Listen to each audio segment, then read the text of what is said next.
May tinatago bang sekreto pag sese? Gusto mong malaman? Ang SES eligibility process ay parang isang laro. Kung wala kang strategy ay lagi kang matatalo. So, ano ang strategy ng mga nakapasa bilang sese? Stage 1, SES Written Examination. Pag-aralan ang mga diskarte sa bawat subtest. Dito, madalas nagbabago ng mga tanong. Maaaring analytical questions, situational cases, o objective type questions. Subukan ang lahat ng styles ng pagtatanong at tamang pagsagot. Kapag bumagsak ka, balikan mo ang mga mahihinang areas. I-adjust ang study plan mo.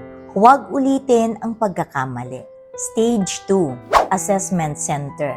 Dito, dapat i-adjust ang leadership style sa bawat exercise.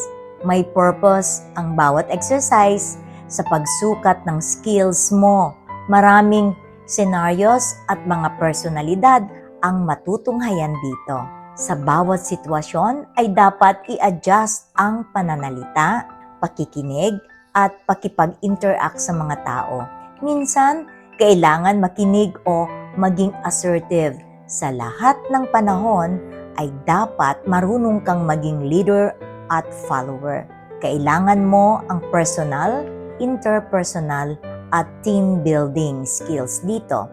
Adjust by learning. Stage 3, Validation Stage. Ito ang stage kung saan vini-verify ang iyong work performance, competence, at integridad. Titimbangin ka kung hinog ka na o may mga pagkukulang pa. Kung may pagkukulang pa, ay dadaan ka pa sa panahong pag-upgrade ng iyong profile sa mismong pinagtatrabahunan mo. Huwag kang malungkot dahil hindi ka nakapasa. Improve mo ang areas hanggang sa next validation mo. Hanggang pumasa ka, adjust.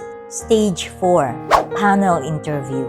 Dito, dapat i-adjust mo ang iyong presentation style.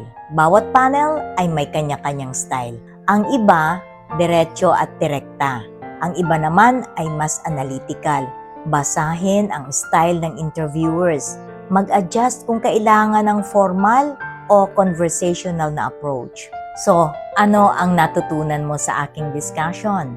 Kapag bumagsak ka, tumayo ka ulit. I-adjust ang iyong approach. I-refine ang iyong style. Paghusayin ang iyong mga skills. Ang biyaheng sese ay hindi laging straight line. Learn to rise up every time you fall. Be persistent hanggang sa pumasa ka. So, ano ang sekreto?